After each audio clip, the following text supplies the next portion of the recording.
The main deliverable is a report, and so I obviously read the report and assess based on the report.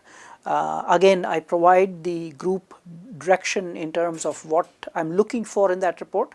So there are certain key things that they have to write. They've got to write what the issues are that they are studying. They've got to write about the research methodology. They've got to provide some information on how they've collected data, the analysis, recommendations. I also look for how well they have put together the report, the flow and the grammar and things like that. So I've got marks assigned to for each portion of that report. So so obviously that's the main assessment. I also have an evaluation form that I send to the main contact person in the organization, have them fill that out. And the students are made aware of the fact that I'm going to be sending out this this evaluation to the contact person in the organization. It's in fact part of my course outline. So they see that, they know what they're going to be evaluated on. And so based on those two inputs, I evaluate them. In our second year design class, the outside client, he or she is involved all the way through the project and also involved in the assessment at the end. So for example, this last year we had our client in from Regina, and she tested all the different devices that were developed to help her in her problem. She listened to all of the presentations, and she filled out a whole bunch of forms during the day, and that was a really big part of our assessment. I use a variety of tools. I use self-assessment, I use case study assessment, I use client assessment, and also group assessment. For example, with that landscaping design, a portion of the assessment would be, did it meet the needs of the client?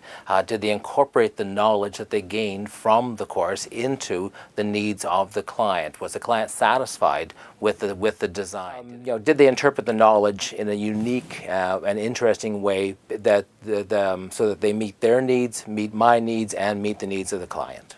I divide evaluation throughout the term based on the outcomes they have to deliver. So proposal has its own weight, midterm reports has its own weight, presentation has a weight, and the final paper. Final paper is evaluated based on the originality of the concept, the topic they are covering, and presentation of the material, organization of the paper, citation, and the analysis. But the presentation, which is most related to community work, because it's presented at the community at the Station 20 West, they advertised our work at the community, so the class was open to community, everybody could attend and participate in the discussion.